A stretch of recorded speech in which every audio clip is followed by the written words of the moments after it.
እንደምንደርስ ብቻ ንገረኝ። ወይ እንብረው እንዴ? ይዙ እረፈናት ደክሞኛል። ይሄን አመለሽን ስለማውቀው እኮ ነው መጀመሪያም እንቢ ያልኩሽ። እሺ አሁን ሞቀስታዩ ነገር አታርግም?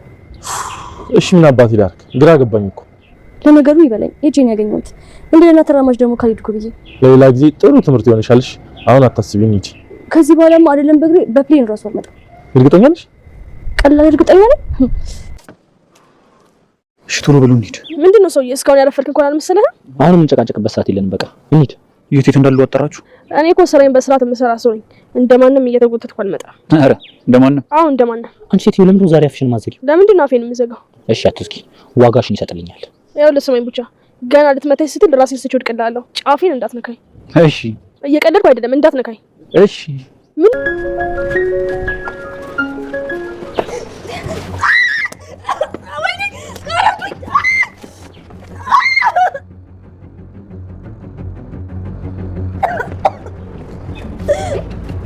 አንቺ አረ መቅዲ ሞትኩልሽ። ምንድነው?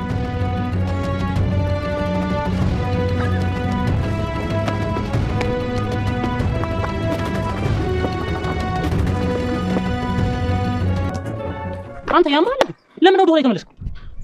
አንተ ደግሞ ቆመተኛል።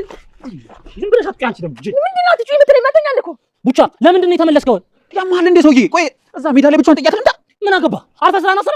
ቆይ አንተ አውሬ ነህ እንዴ? አውሬ ነኝ። አርፈህ ስራ የተባልከው ነገር ለምን ነው ማሰረው? ስማኛለህ ሰውዬ፣ እንዳትጮህብኝ እሺ? ለራሴ ጭንቅላት የሚጮህብኝ ይበቃኝ።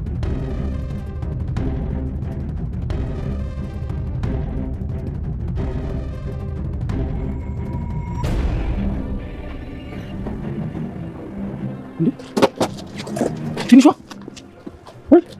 ቡቻ ይዙ እንዴት ነህ? ማን? አንተ? ደህና ነኝ። አንተስ እንዴት ነህ? ምንም ደህና አይደለሁም። በእናትህ ስፈልግ ነበር። ለምን? ትንሿን እኮ ሰዎች መቱብኝ ማለት መምታት? አዎ። ማን ነው የመታት? እኔ እንጃ ማን እንደመታት። በእናትህ ባውቀው እኮ ግልግል ነበር። ቢያንስ እንዲህ በጭንቀት አንተ ጋር አልመጣም ነበር። ወይ ጉድ! ማን ነው በእናትህ? እንጃ እንዴት ማወቅ እንዳለብኝ አላውቅም። ለምን እሷን አትጠይቃትም? ሳታያቸው ነው የመቷት። እሷን በጣም ነው የተረበሸችው።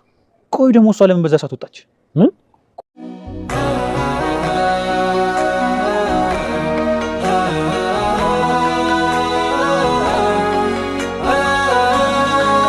አዩ በከባዱ መቅዲን ተበቀለቻት። መቅዲን ናያንሽኝ ተደብድቤ ነው በማላቀው ሰው ብላ ጩሃ የድረሱልኝ ጥሪ ካሰማች በኋላ መቅዲን አስደብድባትና ራሷም ደብድባት ጥላት ሄዳለች። ቡቻ ሎላ እንዲደርስላት መልእክት አስቀምጧል። እሷ እንደጻፈችው አድርጎ ግን ደግሞ መቅዲ አዩን በጠየቀቻት ጊዜ እኔ ራሴን አውጭኝ ብዬ ነው እንጂ የሮጥኩት ለማንም ሰው የጻፍኩት ወይም ያስቀመጥኩት መልእክት የለም ብላታለች። መቅዲም በአሁኑ አዩን ያመነቻት ትመስላለች። ቡቻና ጆሲም ተጣልተዋል። ይህ ቀን ያለፈለት አንድ ቀን አንተንም ምገልህ እኔ ራሴ ነኝ እያለ ቡቻ ሁል ጊዜ ለጆሲ ይዝታል። አዩም ቡቻን እንደምትበቀለው ተናግራለች። በዛ ላይ ደግሞ ትንሿ ይህን ነገር ከቡቻ የተለየ ሰው ሌላ ማንም ሊያደርገው አይችልም ብላ እርግጠኛ ሆና ለኢዙ ነግረዋለች። ኢዙም ይህንኑ ለማረጋገጥ ባገኘው ጊዜ ቡቻ በአንደበቱ እንግዲህ ሳያስበው አምልጦት ተናግሯል ማለት ነው። ቡቻ ሲወዱትና ሲያምኑት ጓደኞቹን በድጋሚ ከርቷቸዋል። ሰላም ጤና ይስጥልን ውድና የተወደዳችሁ እንደምን አላችሁ? በያላችሁበት የዓለም ዳርቻ ሰላማችሁ በዘት ተረፍ ይበል እያልን በአዲስ መተናል። በቅንነት ላይክ፣ ሼር፣ ሰብስክራይብ እያደረጋችሁ ቤተሰብ አድርጉ። ትንሿ በባለፈው እንግዲህ ከኢዙ ጋር የሥራ ቦታ ሂደው ሲመለሱ ወክ ማድረግ እፈልጋለሁ በእግራችን እንንቀሳቀስ ብላ ነበር። በዚህን ጊዜ እንግዲህ የረጅም ጉዞ ስለነበረ ትንሿ እጅግ በጣም ደክሟት ኢዙም ለሷ ውሃ ሊያመጣ ሱቅ በሄደበት ነበር ድንገት ቡቻ መጥቶ ራሷን ስታ እንድትወድቅ ያደረጋት። ከሄደበት ሱቅ ተመልሶ ሲመጣ ኢዙ ትንሿ ራሷን ስታ ወድቃ ነበር። እንሄድ ሲላት ደክሟት ስለነበር እዛ ጠብቀሃለሁ ብላው ነበር። ግን ደግሞ ሰላም ትቷት የሄደችው ሚስቱ ሲመለስ ወድቃ ሲያገኛት በከባዱ ደንግጧል። መቅዲ ከቤት ከሉላ ጋር እየተጨቃጨቀች ወጣ። ሉላ እባክሽ ይቅርታ አሁን አትጂ እያላት ነበር። ግን ደግሞ እሷ ልሸኝሽም ብላት አልፈልግም ብላ ከሱ ጋር ተጣልታ ስትጨቃጨቅ እንግዲህ ወደ ቤቷ እየሄደች ሳለ ነበር ድንገት መንገድ ላይ መውጫና መግቢያዋን ተጠባብቀው እንግዲህ ከአዩ ጀምሮ ቡቻ በእርግጥም አዩንም የእጇን ሰጥቷታል። ግን ደግሞ የድረሱልኝ ጥሪ ስታሰማ እውነት አላስችላት ብሎ መቅዲ ተመልሳ አዩን ልታነሳ ባለችበት ጊዜ ነበር አንቺን መጋኛ እንደው እንጂ ሰው በጭራሽ ሊመታሽ አይችልም፣ ምክንያቱም መጋኛን ሰው አይመታውም እያለች ነበር። እባክሽን ድረሽልኝ እጅሽን ስጭኝና አንሺኝ ስትላት እሷን ለማንሳት እንዴት ተጎነበሰች ነበር ከኋላ መጥቶ ቡቻ እንግዲህ ፊቷንና አይኗን አፍኖ የደበደባት ማለት ነው። በዛ ላይ እዩም ተጨምራ ደብድባታለች። መቅዲ ራሷን ስታ በወደቀች ሰዓት ቡቻ ላስችል ብሎ ተመልሶ እንግዲህ መልእክት አስቀምጧል ማለት ነው። ይሄ መልእክት ምንድነው? ሉላ እንዲመጣላትና አደጋ እንደገጠማት ተናግራለች። ይህ ሜሴጅ እሷ እንደጻፈችው ስለነበረ በገዛ ስልኳ የተጻፈው ሉላም ሲሮጥ ቦታው ላይ በተገኘ ጊዜ ራሷን ስተወድቃ ነበር። መቅዲም እንዴት መጣ እንዴት አወቅ እያለችው ነበር። እሱም እንግዲህ ራሷን ስታቅ ስትነቃ ቤት ከደረሰች በኋላ ሜሴጁን እንደጻፈችለት ሲነግራት እንኳን ሜሴጅ ለመጻፍ አይደለም ቀርቶ ምን እንደገጠማት እንኳን እንደማታውቅ እሷ ራሷን ያወቀችው እሱ ከመቶ አጠገቧ መኖሩን እንጂ ያየችው ከዛ በፊት ምንም እንደተፈጠረ እንደማታስታውስ ተናግራለች። በእርግጥም ይህ አጋጣሚ ለመቅዲና ለሉላ ጥሩ አጋጣሚ ሆኗል። ሉላ እንግዲህ ፍቅሩን በእንክብካቤ የገለጸ ይመስላል፣ ግን ደግሞ መጨረሻውን አበላሽቶታል።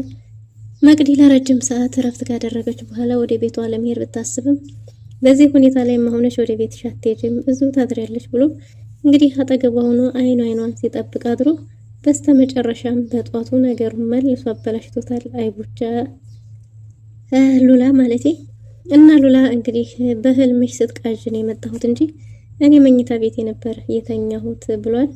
እንግዲህ ምን አልኩኝ ብላ ስትጨናነቅ ምንድን በልብሽ ያሰብሽውን በሙሉ ስትናገሪ ነበር ሲላት እሷ ደግሞ እንደምታፈቅረው አንዳንድ ነገሮችን የተናገረች መስሏት መጀመሪያ እኔ ጭራሽ በህልሜ ቅዠት አልቃዥም ብላ እርግጠኛ ሆና ከተናገረች በኋላ ግን ደግሞ እኔ እኮ እንዳትሸማቀቂ ብዬ ነው እንጂ የማልነግርሽ ያላልሽው ነገር የለም ብሏታል። መቅዲ ይህን ባላት ጊዜ እያፈረች ነበር። ምንድነው ያልኩት እባክህ ንገረኝ ብላ ስታስገድደው ሉላም እንግዲህ ታፍሪያለሽ ትሸማቀቂያለሽ ላንቺ ብዬ ነው እያላት ነበር።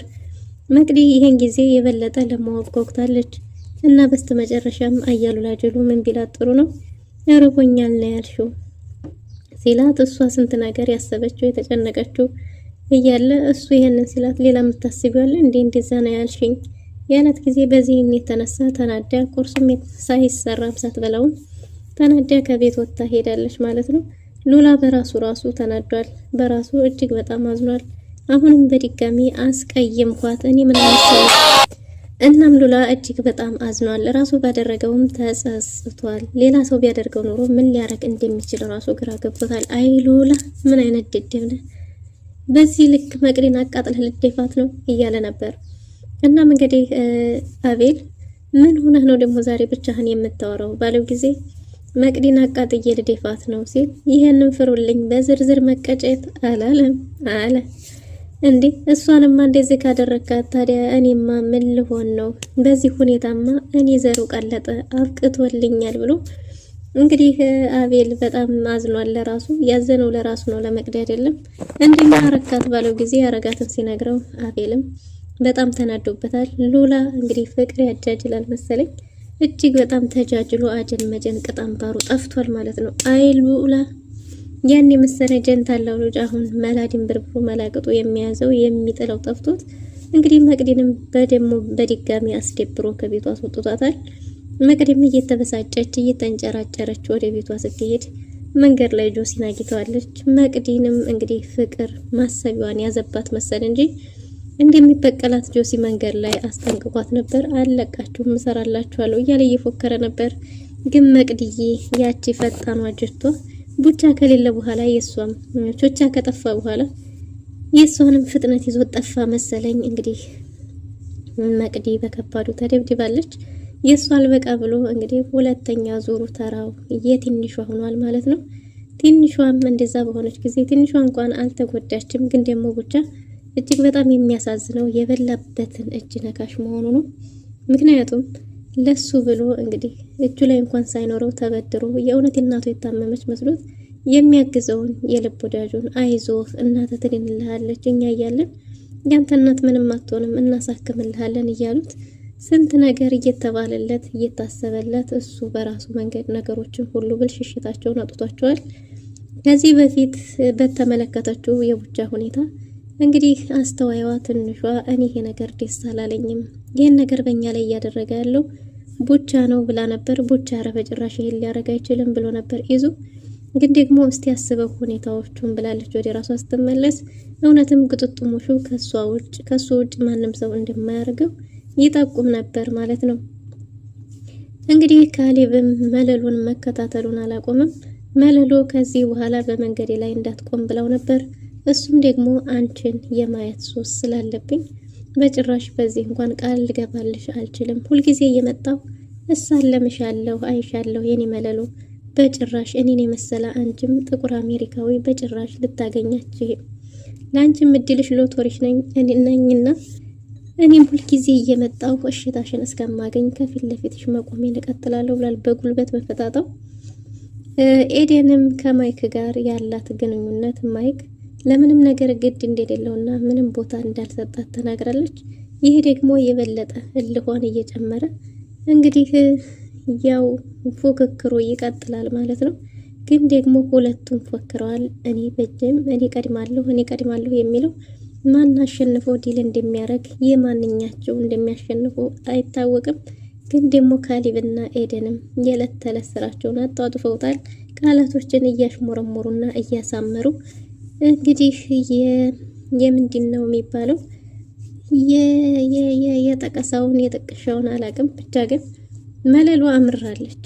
መለሉ በጭራሽ አንተ የኔ ታይፕ ልትሆን አትችልም አለችው። መጨረሻ ወዲያው ይሄው።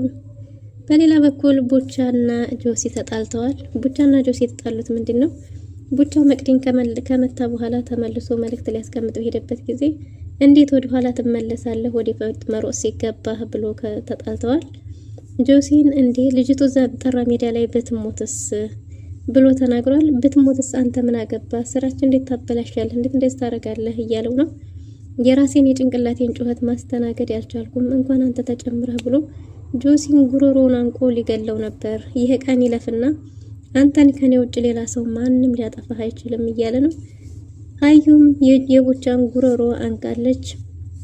ድመት ለምንድነው አይጥላ መለው ድመት አፍንጫ ታሸታለች ሆነና ነገሩ እንግዲህ አዩም ቡቻን ጉሮሮን አንቃ እኔንም እኮ መተኸኛል፣ እኔ ለምን ማሳያ እንጂ አልኩ ደብድበኝ ብዬሃለሁ ወይ ብላለች። እሱም ደግሞ ከጨርስሻለሁ ብሎ አንጠልጥሎ ወርሯታል። አዩ የክፋት ጥግ የማሳመን ችሎታ መቼም በሷ ልክ አንድም ሰው አልታይቶም። በስተመጨረሻ እንግዲህ ቡቻና ጆሲ አሁንም ሌላ ስራቸው ቀጣይ ሆኗል ማለት ነው። ቀጣው ሚሽን ግን እጅግ በጣም ከበድ ያለ ሆኗል። ይሄ ምንድነው? ተወጋለህ ነው። ተወጋለህ መወጋጋት ደረጃ ደርሷል። ቡቻ በጭራሽ እንደዚህ መሆን የለበትም እያለ ነው። ጆሲ ደግሞ ከፋይኔ እስከሆንኩ ድረስ አዛዥ እኔ ነኝ ብሏል። አዩ ደግሞ ከዚህ ቀጣውን ሚሽን እኔ ነኝ የምሰጣችሁ፣ እስካሁን ድረስ መሬት ለመሬት ስንደባለል የቆየሁት እኔ እንጂ እናንተ አይደላችሁ። ስለዚህ ደግሞ እናንተ በተራችሁት እንደባለላላችሁ ሚሽን የምሰጠው እኔ ነኝ ብላለች። ጆሲ በጭራሽ ክብሬ ዝቅ አይልም እያለ ነው። ማን ያሸንፋል አልታውቁም። በስተመጨረሻም እንግዲህ ኢዙ ያለውን ነገር ላጣራ ብሎ ከቤት ወጥቷል። ከባዱ እዚህ ላይ ነው። እንግዲህ ቡቻን ፍለጋ በወጣ ጊዜ እኑ ተከትላ ወጣለች። ብቻውን እንደሚሆነ ነገር ይሆንብኛል ብላ ተከትላ በወጣችበት ጊዜ ሁልጊዜ ቡቻ የሚቀመጥበት ቦታ ላይ ኢዙ ሲሄድ ቡቻ እንደለመደው ተደነባብሮና ተደነጋግጦ ተነስቷል። ምን ሆነህ ነው? ምንድነው የሆንከው? እኔ መጣሁት የሆነ ነገር ቸግሮኝ ላማክርህ ነው ሲለው ገና ለገና እየቀባጠረ ነበር። ቡቻ እንግዲህ ወይ እናት የለውም ወይ እናቱ ታማሚ አይደለችም። ብቻ የሆነ ከባድ ሚስጥር አለ በቡቻ ቤት ውስጥ። ምክንያቱም ቡቻ ሁልጊዜ ስለ እናቱ መታመም ይናገራል። ግን ደግሞ እናትህ ህመሟ ምንድነው? የት እንሄድ እናያት ሲባል ደሙ ይፈላል። እና አሁንም ምንድነው ኢዙ ትንሿን መቱብኝ፣ ለዛም እየፈለኩ ነበር መቼውን አብረን እንድንፈልግ እያለ ነው። ቡቻ ግን በገዛ እንደበቱ ከሰዓት ነው የተመታችው፣ በዛ ሰዓት ለምን ወጣች፣ ማን መታት፣ ምን መታት፣ እንዴት ወጣች፣ ምን አለች እያለ እንግዲህ ራሱ መች እንደሆነ አረጋግጧል ማለት ነው።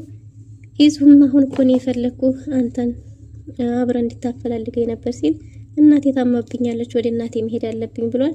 እንደዛ ከሆነ እናቴ ጋር አብረን እንሄድና እናትህን ላይ ልፈልጋለሁ እያለው ነው። በጭራሽ እንደዛማ አይሆንም ብሏል። ለምን እናት ለምንድን ነው የምትጠየቀው? አትጠየቅም ወይ? መቼ አመማት? ምኗን አመማት እያለ ነው። ስለዚህ የቡቻ ሁኔታ የራሱ በመደነባበሩ ውስጥ ያለው እናቴና እህቴ የሚለው የቡቻ ሚስጥር ምንድን ነው? ቡቻ አንድ የደበቀው ትልቅ ሚስጥር አለ። ወይ እናቱ ታማሚ አይደለችም፣ ወይ ጭራሽ እናት የለውም።